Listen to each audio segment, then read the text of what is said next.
ഇന്നത്തെ വീഡിയോ കുറേ സ്ത്രീകൾ ചോദിച്ചിട്ടുള്ള ഒരു കോമൺ സംശയത്തെ കുറിച്ചിട്ടാണ്. അതായത് PCOS എന്ന് പറയുന്ന കണ്ടീഷൻ സ്ത്രീകളുടെ സെക്ഷുവൽ ലൈഫിനെ അല്ലെങ്കിൽ ദാമ്പത്യ ജീവിതത്തെ നെഗറ്റീവായിട്ട് ബാധിക്കുമോ? തീർച്ചയായും PCOS പലതരത്തിൽ സെക്ഷുവൽ ലൈഫിനെ നെഗറ്റീവായിട്ട് ബാധിക്കാറുണ്ട്. അത് ഏതൊക്കെയാണെന്ന് നമുക്കൊന്ന് നോക്കാം. ഈസ്ട്രോജന്റെയും പ്രൊജസ്ട്രോണിന്റെയും അളവിലുള്ള വ്യത്യാസം ലിബിഡോ കുറക്കുകയും വജൈന ഡ്രൈ ആവാൻ കാരണമാവുകയും സെക്ഷൽ കോണ്ടാക്റ്റിൽ മറ്റു ബുദ്ധിമുട്ടുകൾ ഉണ്ടാവാൻ കാരണമാവുകയും ചെയ്യാറുണ്ട്. ശരീരഭാരം കൂടുന്നത് ചില സ്ത്രീകളിൽ ആത്മാഭിമാന കുറവിനും സെക്ഷുവൽ ഡിസയർ കുറയാനും സംതൃപ്തി കുറയാനും ഒക്കെ ഇടയാവാറുണ്ട്. അതുപോലെ PCOS മൂലമുള്ള വന്ധ്യത അനുഭവിക്കുന്നവരിൽ കുഞ്ഞാവാത്തതിന്റെ സ്ട്രെസ്സും ടെൻഷനും എല്ലാം അവരുടെ സെക്ഷുവൽ ലൈഫിനെ വളരെ നെഗറ്റീവായിട്ട് ബാധിക്കാറുണ്ട്. അതുപോലെ ഈ PCODയുടെ ലക്ഷണങ്ങളായിട്ടുള്ള മുഖക്കുരു, അമിതമായിട്ടുള്ള രോമ വളർച്ച, ശരീരഭാരം കൂടുന്നത്,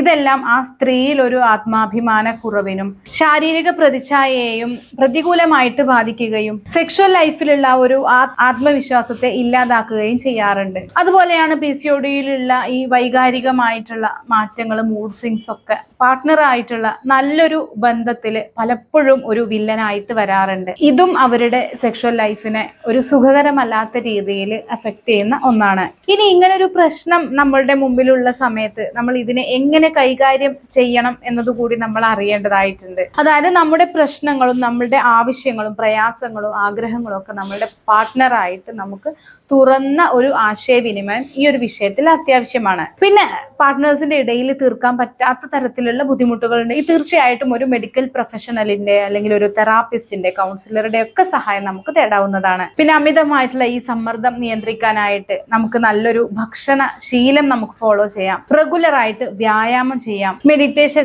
യോഗ പോലുള്ള കാര്യങ്ങളൊക്കെ നമുക്ക് ഫോളോ ചെയ്യാം. ഒരിക്കലും ഒരു അസുഖവും നമ്മുടെ ഫാമിലി ലൈഫിനെ ബാധിക്കാതിരിക്കട്ടെ. അത്തരത്തിലുള്ള സാഹചര്യം വരുന്ന സമയത്ത് നമ്മൾ എത്രയും പെട്ടെന്ന് അതിനുള്ള കാര്യങ്ങൾ ചെയ്യേണ്ടതായിട്ടുണ്ട്.